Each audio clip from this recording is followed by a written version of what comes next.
ओम शांति।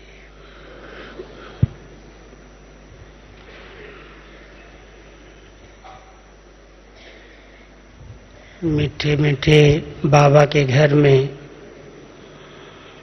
हम आप सभी कल बाबा से अव्यक्त मिलन मनाएंगे।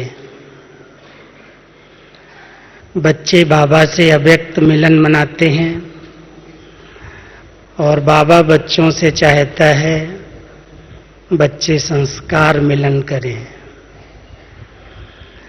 संस्कारों की मिलन की रास हो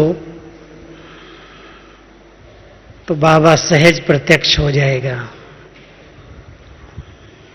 इतने सभी ब्राह्मण कुलभूषण भाई बहनें, सबकी एक विचारधाराएं, एक जैसे संकल्प, एक जैसे संस्कार बन जाएं, बाबा उसके लिए कितनी मेहनत कर रहे हैं। दादियों के अंदर कितनी शुभ भावनाएं रहती हैं। आज भी अभी सुन रहे थे दादी से, जानकी दादी जी भी बार बार कहती हैं कि सभी ब्राह्मण एक मत, एक विचारधारा वाले संगठित रूप में जब होंगे तब बाबा का नाम बाला होगा, जय जयकार होगी। तो आज इस विषय पर कुछ बातें हम आपके सामने रखेंगे, क्योंकि जब हम सब बाबा को प्रत्यक्ष करने के निमित्त बने हैं तो उसके बीच में संस्कारों की बातें आती भी हैं और जहां संगठन होते हैं वहां कुछ न कुछ एक दूसरे के विचारों में भिन्नताएं भी होती हैं। जब से मैं बाबा के घर में आया हूं, अपनी दादियों के बहुत समीप रहा हूं, हमेशा हमने देखा है कि भले संस्कारों में भिन्नताएं रही हैं, लेकिन उन भिन्नताओं को मिटाकर उन्होंने संस्कार मिलन करके अपने कार्यों को, बाबा की सेवाओं को आगे बढ़ाया। उसके लिए आज बाबा का एक बहुत सुंदर वाक्य, महावाक्य मुरली के अंदर आप सबने सुना होगा कि बाबा का बच्चों से बहुत दिल का प्यार है और दिल का प्यार है इसलिए शिक्षाएं देता है, लेकिन बातों को दिल में नहीं रखता है। ये संस्कार मिलन की बहुत सुंदर विधि है कि हम सब संगठित रूप में जहां पर भी रहते हैं, कितनी भी बातें हों, कोई न कोई किसी के अंदर संस्कार, कोई कमी, कोई कमजोरी है भी, और उसे अगर हमें कुछ सावधानी, शिक्षाएं, इशारा देना भी पड़ता है तो भी उनकी कमियों को दिल में न रखा जाए। जो आज की मुरली से शायद आप सबने नोट किया हो, दादी जानकी जी जब सुना रही थी तो ये कह रही थी कि हर एक ने ये बात अपने दिल से लगाई कि किसी की भी बातों को मुझे अपने दिल पर नहीं रखना है, लेकिन सबको प्यार देना है, बातों को भुलाना है। तो जब संस्कार मिलन की महारास की बात आती है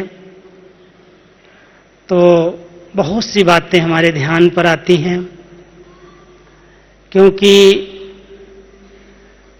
बाबा की सेवाएं बढ़ रही हैं, परिवार बढ़ रहे हैं और सेवाओं के साथ साथ जब विस्तार होते हैं तो कई नई नई बातें, नई नई प्रॉब्लम्स भी क्रिएट होती हैं। वर्तमान समय बाबा के बच्चे तीव्र पुरुषार्थ की लगन में पुरुषार्थ भी कर रहे हैं और सेवाओं की भी रेस कर रहे हैं, लेकिन जब अधिक सेवाओं का विस्तार होता है तो आप हम सब जानते हैं कुछ न कुछ संस्कारों में टकराव की स्थिति पैदा होती है। और सबसे बड़ी माया ही कहें, सेवाएं बाबा की हैं, हम सब बाबा को प्रत्यक्ष करने के निमित्त हैं, लेकिन ये मेरा एरिया, ये तेरा एरिया, इस स्थान पर तूने क्यों सेवा की, इस स्थान पर मेरा हक है, कई प्रकार की बातें जोन में भी आती हैं तो मधुबन में भी सुनने को मिलती हैं। हम सब बाबा के बच्चे एक हैं, एक धर्म, एक राज्य और एक भाषा की स्थापना के लिए निमित्त हैं। बाबा ने कभी भी किसी को भी हदें नहीं बना करके दी हैं। ठीक व्यवस्था को ठीक करने के लिए, सुचारू रूप से चलाने के लिए कुछ नियम, कुछ कायदे अवश्य बनाए गए हैं, लेकिन जिस स्थान पर कोई सेवा नहीं हो रही है, यदि उस स्थान पर हम सेवा के निमित्त बने, वहां सेवाएं की, तो उसमें विरोध करने की कोई बात नहीं आती। कोई हम वहां के एरिया पर कब्जा नहीं करते, लेकिन अगर हमारी दिल बड़ी है, बेहद की है, और हमारे अंदर ये शुभ भावनाएं हैं कि बाबा की हर प्रेरणा को हम साकार रूप दें। बाबा चाहते हैं कि कोई भी बच्चा इस संदेश से वंचित न रह जाए कि भगवान इस धरा पर आए और आपने हमें बताया भी नहीं। इस लक्ष्य से सेवाओं का विस्तार करना जरूरी है। साकार मूल्यों में भी आप सब सुनेंगे कि बच्चे, वो दिन आएगा जो आपका केंद्र, आपके सेवा स्थान गली गली में होंगे, हर स्थान पर होंगे। इसलिए हम सबको अपनी दिल बहुत विशाल, बड़ी दिल रखकर ईश्वरीय कायदों को, ईश्वरीय नियमों को पालन करते हुए, एक ने कहा दूसरे ने माना, एक दूसरे की बातों को सत्कार देते हुए अगर हम संगठित रूप में चलते हैं तो मैं समझता हूं संस्कारों की भिन्नताएं समाप्त होती हैं। आवश्यकता है हर एक की बात को सुनने, समझने की, बात को स्वीकार करने की। जब तक कोई की बात को हम स्वीकार नहीं करते हैं, तब तक उसको सत्कार नहीं दे सकते। और जहां सत्कार की भावना नहीं है, वहां ही आपस में तकरार शुरू होती है। कुछ न कुछ मनमुटाव, मनभेद, मतभेद पैदा होते हैं। बाबा हम सब से इन भेदों को मिटाना चाहता है। जब हम सब का टाइटल ब्रह्मा मुख वंशावली, ब्रह्मा कुमार और ब्रह्मा कुमारी है, हम सब ब्रह्मा मुख की संतान ब्रह्मा बाबा को और शिव बाबा को प्रत्यक्ष करने के लिए निमित्त हैं।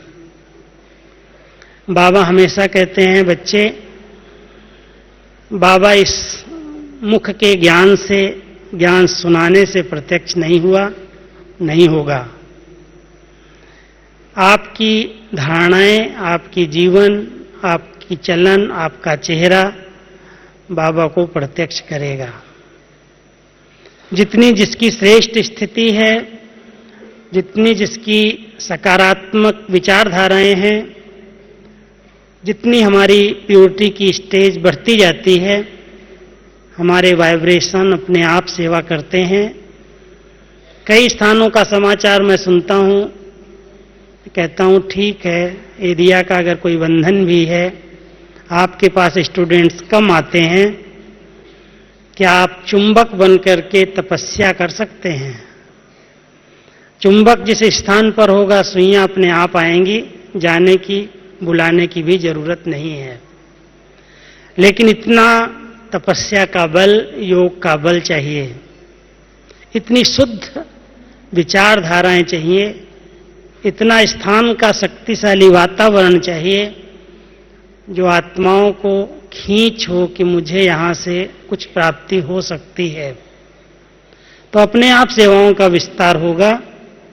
कई स्थानों पर हमने देखा है कि बहुत अधिक भाग दौड़ हमारी बहनें नहीं करती हैं सेवाओं की, लेकिन बहुत अच्छी स्थिति बना करके रहती हैं। और अच्छी स्थिति होने के कारण उनके पास कोई भी चीज की, कोई भी प्रकार की कमी दिखाई नहीं देती। सब अपने आप हाजिर होते हैं और बहुत अच्छा विस्तार सेवाओं का होता जाता है। तो सेवाएं बाबा की हैं, बाबा को करानी ही है। बाबा खुद करन करावन हाट बन करके सब कार्य करा रहा है। हम बच्चों को कहता है, बच्चे तुम हाथ आगे बढ़ाओ, निमित्त बनो तो तुम्हारा भाग्य बन जाएगा, कि सेवाएं संपन्न होनी ही हैं, हुई पड़ी हैं। हम सब बहुत बड़े विशाल दिल से अगर एक दूसरे की बात को सुनते हैं, समझते हैं, हर एक के स्वभाव को जान करके चलते हैं कि इसका एक आदत है, इसकी एक नेचर है, इसलिए उसके आधार से इसके साथ मुझे किस तरह से एडजस्ट हो करके चलना है, क्योंकि एडजस्ट होने की शक्ति बहुत बड़ी शक्ति है। सबसे बड़ी प्रॉब्लम जो क्रिएट हो रही है, केवल मेरे ध्यान पर वो बात आई है, आपको बता रहा हूं, आप सभी भी इससे सहमत होंगे कि कई बार संगठन में अगर हमारी जबान पर हमारी लगाम नहीं है, जो आता है, जब आता है, जैसा आता है हम बोल देते हैं, भले कोई भी प्रकार की और संस्कारों की बात न भी हो, हर प्रकार से आपस में मिलकर के कार्य करते हों, लेकिन जहां पर लूज टाक होती है वहां पर अनेक प्रकार के टकराव पैदा होते हैं। हम सब बाबा के बच्चों को बार बार बाबा पढ़ा रहा है, बच्चे कम बोलो, धीरे बोलो, मीठा बोलो, और जो आवश्यक है उतना ही बोलो, अधिक नहीं बोलो। अगर ये मंत्र सभी बाबा के बच्चे अंडरलाइन कर लें, कुछ भी हो रहा है, कुछ नीचे ऊपर भी होता है, एक चुप 100 भला। एक बार अगर कोई चुप हो जाता है, शांत हो जाता है, तो अनेक कार्य अपने आप सिद्ध हो जाते हैं। लेकिन अगर कोई तुरंत किसी की बात को कट कर देता है, आप रांग हो, ये ठीक नहीं है, तो मैंने देखा है कि तकरार की स्थिति वहां पैदा होती है जहां पर किसी के अभिमान को ठेस पहुंचती है। हम अपने आप को बुद्धिमान समझते हैं, हम समझते हैं हम बहुत अच्छी सेवा कर रहे हैं, हम बहुत अच्छा कार्य कर रहे हैं। तो जब कभी कोई अच्छे सेवाधारी, अच्छी बुद्धि वाले कोई भी कार्य करते हैं तो उनको लगता है कि मेरे जैसा कोई नहीं, मैं बहुत अच्छी सेवा करता हूं, मेरी अच्छी बुद्धि है, मुझे बाबा की बहुत अच्छी टचिंग है, मेरे सिवाय ये कोई नहीं कर सकता है। ऐसे व्यक्ति को अगर कोई भी इशारा दिया जाता है और अचानक कोई बात उनकी कट कर दी जाती है, तो बात कट की, उसका अपमान हुआ, उसके अभिमान को ठेस पहुंची और संस्कारों का टकराव शुरू हो गया। मिलन तो दूर है, आपस में ओम शांति भी नहीं होती, बात भी नहीं करते। ऐसी स्थिति न बने। बाबा हम सबको बहुत प्यार से कहता है, बच्चे एक परिवार है, परिवार में अगर कोई बात होती भी है, हमने अपने बड़ों से, अपनी दादियों से, अपने वरिष्ठ भाई बहनों से ये सीखा है। देखते हैं कि यज्ञ के अंदर इतनी सारी कार्य, इतने सारे डिपार्टमेंट्स हैं और बहुत कुछ डायरेक्शन देने पड़ते हैं, कोई बात होती है, शिक्षाएं भी देनी पड़ती हैं। लेकिन कभी भी कोई की बात को लेकर के मन के अंदर उनके प्रति चिड़चिड़े नहीं होते, भारी नहीं हो जाते। ऐसे नहीं अभी अभी बात हो गई और वो बात हमने अपने अंदर बांध ली, गांठ बांध ली और वो कई दिन तक चलती रहे। उसी समय बात हुई और उसी समय बात करके समाप्त किया। अगर हम 1 घंटे के बाद भी उनके पास फिर से जाएं तो जैसे वो बात बिल्कुल भूली हुई है, उनके ध्यान पर भी नहीं है कि 1 घंटे पहले इसने मेरे से क्या बात की थी और कौन सी बात हुई थी। इतना भुलाने की शक्ति है, इसलिए वो मिलाने की शक्ति है। मिला करके चल रहे हैं, इतने बड़े परिवार को एक मत बना करके चल रहे हैं। हम दादियों की ये विशेषता देखते हैं कि अगर कोई बात होती भी है, सुनते भी हैं, कोई ने कहा भी, तो उनकी बात को चित्त पर नहीं रखते, दिल पर नहीं रखते। ठीक है, इशारा दिया, बात खत्म हुई, भूल जा। भुलाने की एक शक्ति है। तो जो भुलाना जानता है, समाना जानता है, मिटाना जानता है, वो परिवार के अंदर संस्कार मिला करके चल सकता है। अगर कोई भुलाना नहीं जानता, कोई की बात को लेकर के चलता है, जब वो सामने आता है तो उसका पूरा ही इतिहास, पूरी जन्म पत्री सामने आ जाती है। उसका दृष्टिकोण बदल जाता, भले वो बोले या न बोले, लेकिन उसके वाइब्रेशंस ही ऐसे नेगेटिव होते हैं जो सामने वाला कैच कर लेता है। उसको स्नेह की फीलिंग नहीं आती, उसको अपनेपन की फीलिंग नहीं आती और इसके कारण दूरियां बढ़ती हैं। हमारे मन में अगर कोई भी भावनाएं ऐसी नहीं है नेगेटिव, भूल गए, भुला दिया और वो व्यक्ति सामने आएगा तो बहुत अच्छी फीलिंग उसे आएगी। ये संस्कार मिलन की बहुत अच्छी विधि है। अगर हम सचमुच अपने परिवार को एक मत होकर के चलाना चाहते हैं तो मन के अंदर कोई की भी बातें रख करके नहीं चलना। हो गई, समाप्त हो गई, उनको बार बार वर्णन चिंतन नहीं करना। कोई भी बात बड़ी तब होती है जब बार बार उसका चिंतन किया जाता है। बाबा एक बहुत सुंदर कॉन्ट्रास्ट सुनाते हैं, महारथी और प्यादे में क्या अंतर है। महारथी किसको कहा जाता और प्यादा किसको कहा जाता। हम पूछेंगे आप सब महारथी हैं तो क्या कहेंगे, हाँ जी सब महारथी हैं। प्यादा कोई अपने को कहलाना नहीं चाहता है, लेकिन बाबा हमें अंतर सुनाता है। उस अंतर से हम समझ सकते हैं हम महारथी हैं, घोड़े सवार हैं या प्यादे हैं। और वो अंतर ये है कि अगर कोई छोटी सी बात को बहुत बड़ा रूप दे देता है तो क्या हुआ, प्यादा हो गया, बहुत बड़ा रूप दे दिया, बेचारा पार ही नहीं जा सकता। उसके लिए वो बात ही पहाड़ का रूप दिखाई देती है, बहुत बड़ी हो जाती। और बड़ी बनी कैसे, क्यों कहा, कैसे कहा, ऐसे कैसे हो गया, हमने तो सोचा ही नहीं था। नेगेटिव सोच सोच करके उस बात को बहुत बड़ा बना दिया। और यदि किसी को हमने वो बात सुना दी, वर्णन कर दी किसी के सामने, तो उसने उसके और रूप को परिवर्तित करके बड़े रूप में फैला दी बात को, वातावरण में फैल गई। अब वातावरण में जब किसी की बात फैल जाती है, अब उसके कान तक फिर रिटर्न होकर के जब आती है तो उसकी दिल टूट जाती है। वो लगता है कि हमारा अपमान किया जा रहा है, हमें बदनाम किया जा रहा है, हम इनके साथ कैसे चल सकते हैं, कैसे रह सकते हैं।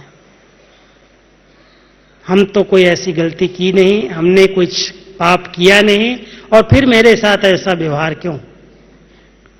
इसलिए बाबा कहता है लौकिक परिवार के अंदर भी अगर कोई बच्चा भूल करके आता है, भूल भी करके आता है, कड़ी से कड़ी भूल करके आता है, मां को अगर पता चलता है तो उस बात को इतना समाती है वो वो बाहर जा करके 10 लोगों को नहीं बताती कि मेरा बेटा आज ये करके आया है। वो समझती है बाप को भी ये बात पता न चले तो अच्छा है, बेचारे ने भूल से कोई कारण से कर लिया, हो गया। वो रग है, वो अपनेपन की फीलिंग है, अपना समझती है, इसलिए उसकी कमियों को समाना चाहती है। हम सब अपने इस अलौकिक परिवार में, ईश्वरीय परिवार में भी थोड़ा सा भेंट करके देखें हम क्या करते हैं। हम कोई की बात को अगर समझ लेते हैं, सुन लेते हैं, वो पचा पाते हैं या 10 लोगों को सुनाना चाहते हैं कि हमारी टीचर ने ये किया, हमारी बहन ने ये किया, ये फलाने ने ऐसा किया, इसने ऐसा किया, ये ऐसा हो गया, ऐसा हो गया। बातें तो बहुत बड़ी बड़ी करते हैं, लेकिन डैश सोचना आप सब, संस्कार मिलन के लिए कुछ मिटाना पड़ता है, कुछ भुलाना पड़ता है, कुछ समाना पड़ता है और कुछ सहन करना पड़ता है। एक बहुत सुंदर स्लोगन बाबा हम सबको देता है, जहां रहना है वहां सहना है। कुछ न कुछ तो सब जगह पर सहन करना ही पड़ता है, चाहे जहां भी हों आप। अगर कोई कहे मुझे बिल्कुल सहन नहीं करना पड़े, मैं जहां जाऊं वहां बिल्कुल स्मूथ रीति से चलूं, तो बाबा कहता शायद 84 जन्म ही इसने बहुत बड़े पुण्य किए हैं, बहुत बड़ी पुण्य आत्मा है, जो उसको कोई भी प्रकार का सामना नहीं करना पड़ता है। नहीं तो जिस संगठन में जाएगी, जिस परिवार में जाएगी, जहां पर भी जाएगी, जहां जाएगी वहां ही हिसाब किताब होगा उसका, जाएगी ही तब। और वो हिसाब किताब अगर एक ही स्थान बदल करके दूसरे स्थान पर वो चली गई, तो हो सकता है उससे बड़े रूप में उसके सामने आ जाए। फिर क्या करेगी? न इधर की रही न उधर की रही। इसलिए बाबा कहते तुम जहां हो, जैसे हो, अपनी श्रेष्ठ स्थिति के आधार से वातावरण को चेंज करने का पुरुषार्थ करो। कोई तुमको सेवा नहीं दे रहा है, कोई अपमान कर रहा है, कोई कुछ भी कर रहा है, लेकिन उस मूर्ति बनने के लिए कुछ सहन करो। मूर्ति बन जाओगे, पूजनीय बन जाओगे, एक न एक दिन उनको झुकना पड़ेगा। अगर कोई बिना मतलब आपको सता रहा है, परेशान कर रहा है, टेंशन दे रहा है, तो रियलाइज होगा। हर आत्मा समय पर रियलाइज करती है, महसूस करती है कि मैंने जो इसके साथ किया वो गलत किया। समय आता है, इसलिए थोड़ा समय सहन करना पड़ता है। कहते कब तक करेंगे? बाबा कहता बच्चे इसमें कब तक का प्रश्न ही नहीं है। तुम मेरे बच्चे बने हो, सहन करते रहो, मूर्ति बनना है तो। इसलिए जहां रहना है वहां सहन करना ही पड़ता है। तो हम सब बाबा के बच्चे एक दूसरे को इतना सत्कार देना सीख लें, सम्मान देना सीख लें। अगर कोई अपमान भी करता है, 2 चीजें हैं, कईयों ने अपनी स्थिति स्तुति के आधार पर बनाई है। समझते होंगे बात को। कोई मेरी महिमा कर दे तो मेरे को बहुत खुशी है, बहुत नशा चढ़ गया, वाह मैं। और कोई ग्लानि कर दे, कोई निंदा कर दे तो निधन का बन गया। जैसे कुछ बेचारे के पास माँ बाप ही नहीं है, खुशी गायब हो गई, शांति चली गई, चेहरा उदास हो गया, आत्मा निराश हो गई, इसने मेरी निंदा क्यों की। बाबा हमारा निंदक को भी गले लगाता है। निंदा करने वाले को भी कई बार बाबा ने कहा होगा बच्चे इसका दोष नहीं है, ये परवश है, छोड़ दो, माफ कर दो। बाबा के इतिहास में, बाबा की कहानियों में आप सबने सुना होगा कि ऐसी बहुत सी बातें आई हैं यज्ञ के ऊपर और पर्सनल बाबा की जीवन के ऊपर। इतनी एज के बाद त्याग मूर्ति, तपस्वी मूर्ति, एकदम स्वच्छ निर्मल व्यक्तित्व वाले व्यक्ति के ऊपर भी कितने कलंक लगाए लोगों ने। यहां तक भी आप सबको एक कहानी मालूम होगी। हमारी दादी निर्मल शांता जी अभी मधुबन में रहती हैं, उस समय कलकत्ता में थी। किसी ने, अखबार वाले ने बाबा के प्रति बहुत उल्टा निकाला और ऐसे ऐसे शब्द प्रयोग किए जो दादी को पढ़ करके एकदम आया कि इसके ऊपर मैं केस कर दूं। मेरे बाप के लिए ऐसी ऐसी बातें कैसे लिख दी है, क्या लिख दिया, ये तो साइकिल बनाता था, ये तो ये करता था, ये अपने को पता नहीं जौहरी कैसे कहलाता है, और इसको तो इतनी रानियां चाहिए, ये चाहिए। मतलब जो ग्लानि करनी थी वो सब विश्वामित्र नाम का अखबार था, और उसने बाबा के प्रति बहुत कुछ उल्टा सीधा लिखा। तो दादी को आया कि अभी तो मैं इसके ऊपर मानहानि का केस करूंगी। तो बाबा को लिखा कि बाबा से छुट्टी तो लेनी पड़ेगी। तो बाबा को लिखा, बाबा मेरे को बहुत आया है कि इसके ऊपर मुझे करना ही है, आप मुझे छुट्टी दो। तो बाबा ने बड़े प्यार से कहा, बच्ची उसको लिखो, तुम तो विश्वामित्र अखबार निकालते हो और बाबा के तुम मित्र हो, तुम विश्व के मित्र नहीं लेकिन बाबा के पर्सनल मित्र हो, और लिख दो, निंदा हमारी जो करे मित्र हमारा सोए। इसलिए बच्चे कोई भी प्रकार की चिंता नहीं करो, गाली देने वाले एक दिन फूल चढ़ाते हैं। इसलिए बाबा ने उसी समय कहा कि ये निंदा नहीं है, ये तो फूल चढ़ाएंगे। इसलिए आप सभी, हम सभी को, हर आत्मा को इस बात में बाबा को फॉलो करना है कि ना तो स्तुति के अंदर, महिमा के अंदर प्रसन्न हो जाएं और न निंदा में एकदम निराश उदास हो जाएं। कोई भी परीक्षाएं आई, कोई भी बात आई, समाप्त हो जाएगी। थोड़ा धैर्यवत बनने की जरूरत है और बहुत निर्माणचित स्थिति चाहिए। पेपर आए हैं, बातें आई हैं, कोई ने कलंक भी लगाए हैं, वो समाप्त हो जाते हैं अगर मैं आत्मा अपनी स्थिति को न बिगाड़ूं तो। बाबा हमारा ध्यान स्थिति के ऊपर खिंचवा रहा है और वो स्थिति स्तुति के आधार पर न हो। हमने अपने पुरुषार्थ से अपनी स्थिति अच्छी बनाई। हम अगर ध्यान रखते हैं कि हम श्रेष्ठ स्मृतियों के आधार से अपनी स्थिति अच्छी बनाएं, जितना हम अच्छी अच्छी स्मृतियों में रहते हैं, बाबा ने बहुत ढेर सारे सम्मान दिए हैं, और अगर उन सम्मान को अपने आप से लगाते हैं, अपने स्वस्वरूप से उसका भेंट करते हैं, तो सम्मान की स्थिति इतने नशे की स्थिति है जो अपमान की फीलिंग नहीं आती है। बाबा ने मुझे क्या बनाया है। जितने बाबा के टाइटल हैं वो उतने ब्राह्मणों के समान हैं। कितने बाबा के टाइटल हैं। ये गुजरात में एक मंदिर में मैं गया था, तो एक शिव बाबा का मंदिर, वहां पर हर शिवलिंग के ऊपर नया नाम लिखा हुआ था। हजारों शिवलिंग, छोटे छोटे छोटे छोटे मूर्तियां बनी थी और हर मूर्ति पर अलग शिव बाबा का नाम था। जितने कर्तव्य उसने किए हैं उन सब का शिव बाबा को टाइटल था। और बाबा कहता, तुम मेरे बच्चे, जितने मेरे टाइटल हैं उन सब के तुम मालिक हो, मास्टर हो, वो तुम्हारा सम्मान है। सिर्फ उस सम्मान में स्थित रहो, वो रियल है, वो आर्टिफिशियल बात नहीं है। क्योंकि बाबा ने जो कर्तव्य किए हैं बच्चों को उस कर्तव्य के निमित्त बनाया है। इसलिए एक बैलेंस, हर एक आत्मा, एक स्लोगन याद रखे, बालक सो मालिक।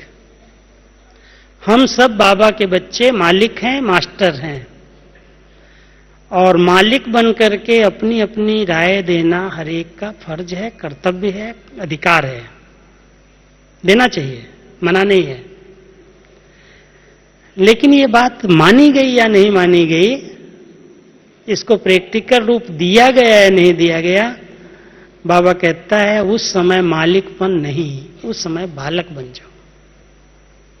अगर अपनी स्थिति को अच्छा रखना है तो ऐसा बालक बन जाओ कि ठीक है, जैसे बालक इनोसेंट है, कोई बात हो गई, अभी अभी कोई बात हो गई, दूसरी सेकंड भुला देगा, अभी अभी बच्चों के साथियों के साथ झगड़ा करके आएगा, दूसरे सेकंड फिर से उनके साथ खेलना शुरू कर देगा, मन के अंदर नहीं रखता है। बाबा भी हम सबको ये बैलेंस सिखाते हैं, बालक सो मालिक, मालिक सो बालक। हम पहले अपने आप के मालिक बन करके रहें।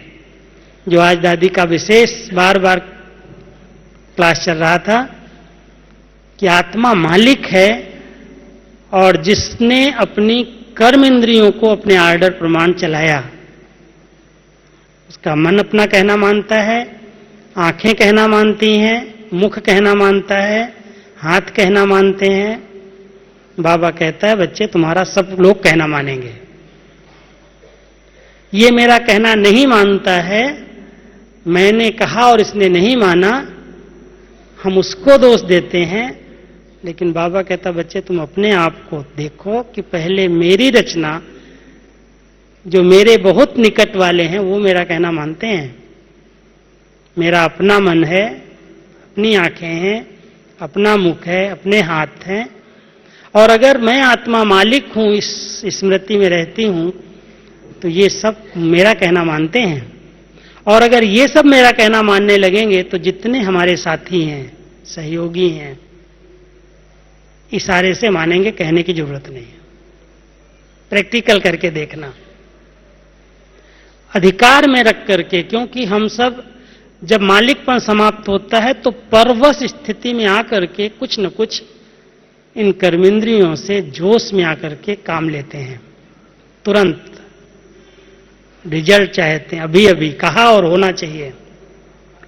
जैसे कोई की बात मुझे अच्छी नहीं लगी, कोई ने कुछ किया या कहा और उसी समय हमने देख लिया गलत है, तो उसी समय उस बात को कट कर दिया। नहीं होना चाहिए, ये बिल्कुल रॉन्ग है। जब उसके समान को हमने ठोक कर पहुंचाई, ठेस पहुंचाई, सामने वाले की बात को कट कर दिया, वो मेरी बात कभी नहीं मानेगा। इसलिए अच्छा ये है कि अगर वो गलत भी है और मुझे लगता है ये गलत है, तो भी बाबा हम सबको क्या सिखाता है, बच्चे तुरंत कट नहीं करो, समय देखो, स्थान देखो, उसकी मोड देखो, देख करके उसको अपना विचार अवश्य दो, मना नहीं है, लेकिन सबके बीच में उस बात को काटो मत। नहीं तो उसके बात को काटने से जो उसको अपमान की फीलिंग आएगी, वो कभी भी आपकी बात को स्वीकार नहीं करेगा, गलत बात को भी करने की जिद करेगा।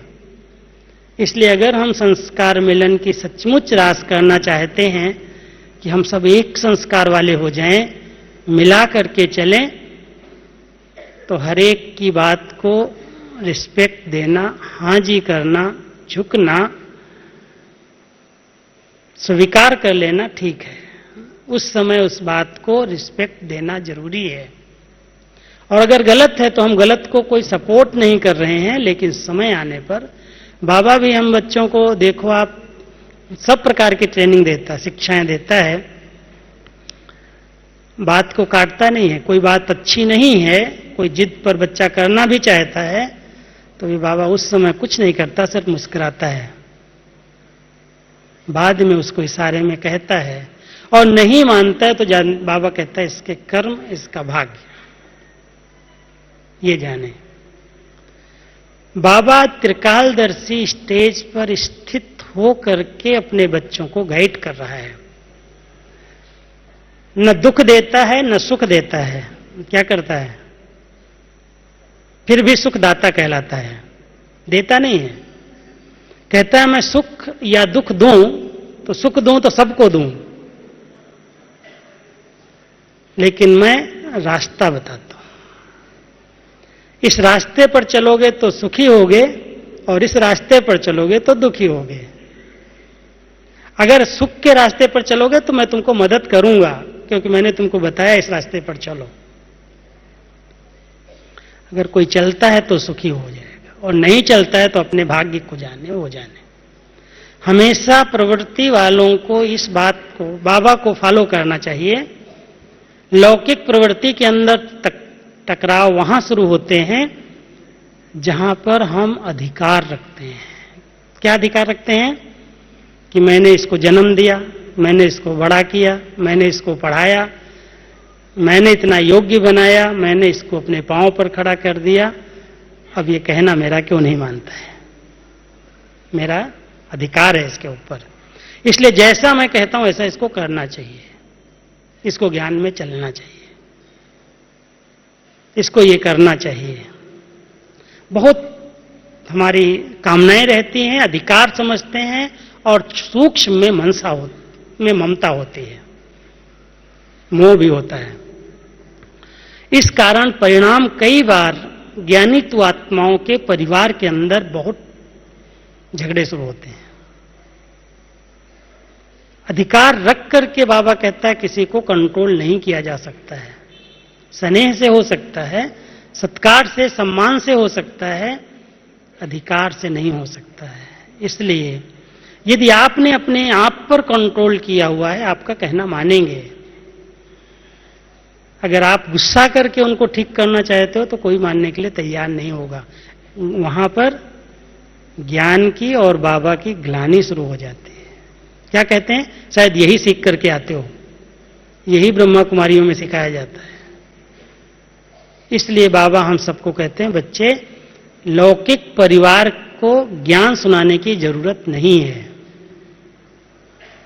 उनको अपनी धारणाओं से, अपनी चलन से, अपने व्यवहारिक जीवन से चेंज किया जा सकता है, उनको अपने साथ मिलाया जा सकता है। बहुत स्नेह दे करके, बहुत सम्मान दे करके, बहुत रिस्पेक्ट से बात करके उनको सहयोगी और स्नेही बनाया जा सकता है। इसलिए उनके साथ भी संस्कारों की तकरार न हो और इस ईश्वरीय परिवार में भी हम सब एक दूसरे को समझ करके चलें। इसका स्वभाव क्या है, इसके संस्कार क्या हैं, और पहचान करके अगर हम चलते हैं तो हम उसकी फीलिंग में नहीं आते कि ऐसे इसने हमारे साथ व्यवहार क्यों किया, ऐसा बर्ताव मेरे साथ क्यों हुआ। क्योंकि जब ऐसा कहीं बर्ताव होता है तो फिर लगता है कि ये मुझे पहचानता नहीं है, मेरी पोस्ट को नहीं समझता है, मैं यज्ञ में इतना करता हूं, मैं ऐसा ऐसा सहयोगी हूं, मैंने इतने भवन बना के दिया है, आज मेरे को एक चारपाई भी यहां नहीं मिलती है। क्या होता है? बाबा से, परिवार से जो आंतरिक प्यार है, उस प्यार में कमी पड़ जाती है। समझने की जरूरत है, हर बात में एडजस्ट करने की जरूरत है। बहुत बड़े दिल से सोचें, ठीक है, यही पार्ट है, हर आत्मा का अपना पार्ट है, मुझे अपनी स्थिति नहीं बिगाड़नी है, हर परिस्थिति में मुझे अपनी स्वस्थिति से विजय प्राप्त करना है। परिस्थितियां आती हैं, चली जाती हैं, कोई भी पेपर अधिक समय नहीं रहता, सिर्फ हम उसको बड़ा न बनाएं। तो हम बता रहे थे कि महारथी वो है जो बहुत बड़े से बड़ी बात को एकदम छोटा कर दे, चीटी बना दे, वो है महारथी। विस्तार को, बड़े को छोटा रूप दे देना उस महारथी का लक्षण है, और छोटी सी बात को सोच करके, वर्णन करके, इधर उधर फैला करके बड़ी बना देना वो प्यादे का लक्षण है।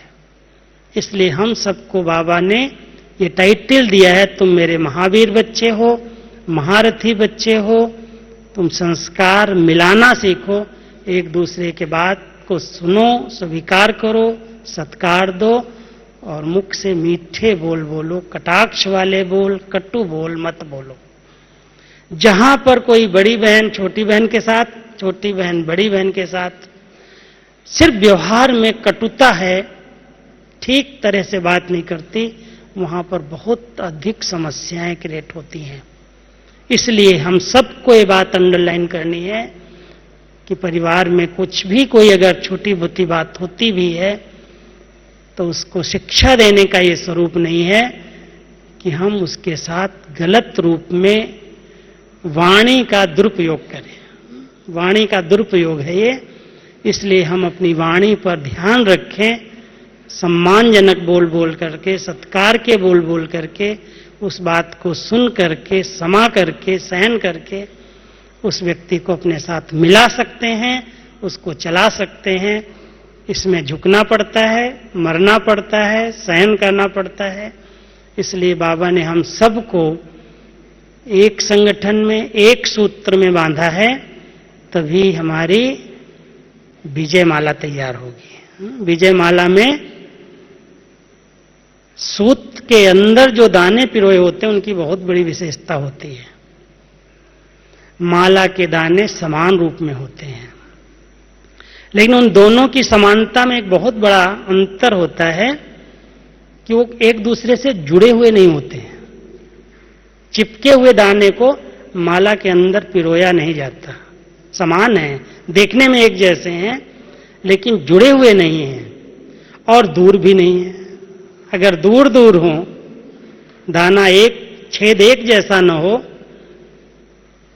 तो भी वो माला के अंदर शोभा नहीं देते।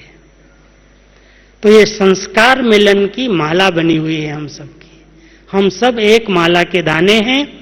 माला में ना किसी से दोस्ती, ना किसी से वैर। इतनी अटैचमेंट ना हो जाए जो उसके बिना हम रह नहीं सकें।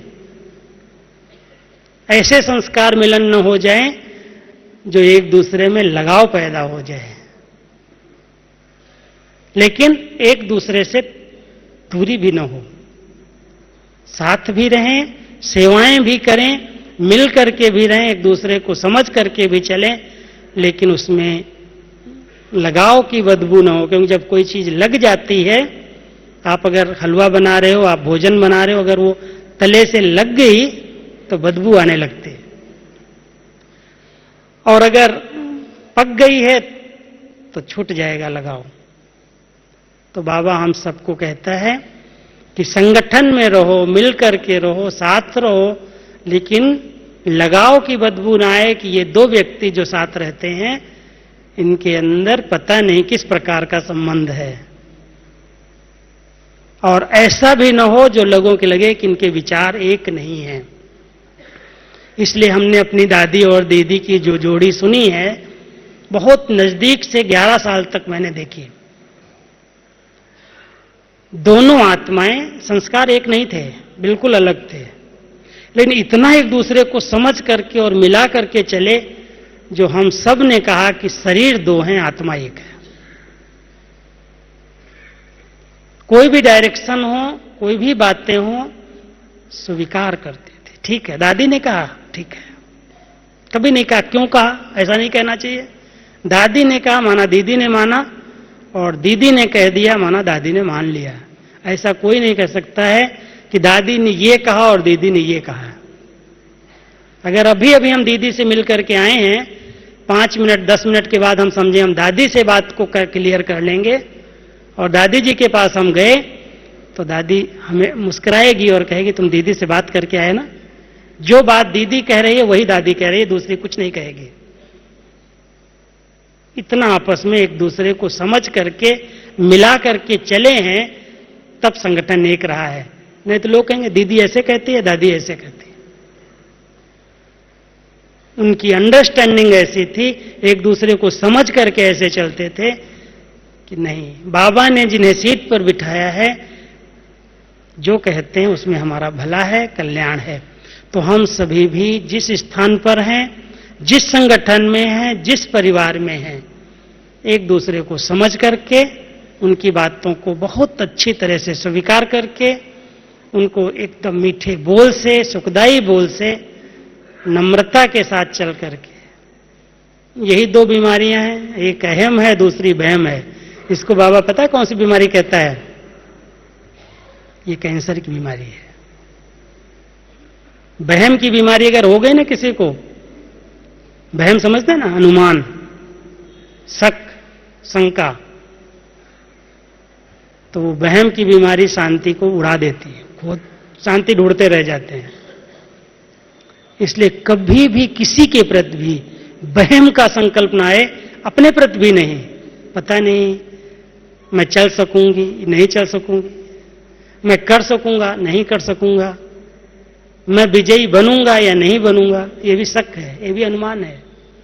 बाबा हमारे भविष्य को देख करके, हमारे मस्तक को देख करके, हमारे मस्तक पर विजय का तिलक लगा रहा है, और मैं सोचता हूं पता नहीं मैं चल सकूंगा या नहीं चल सकूंगा।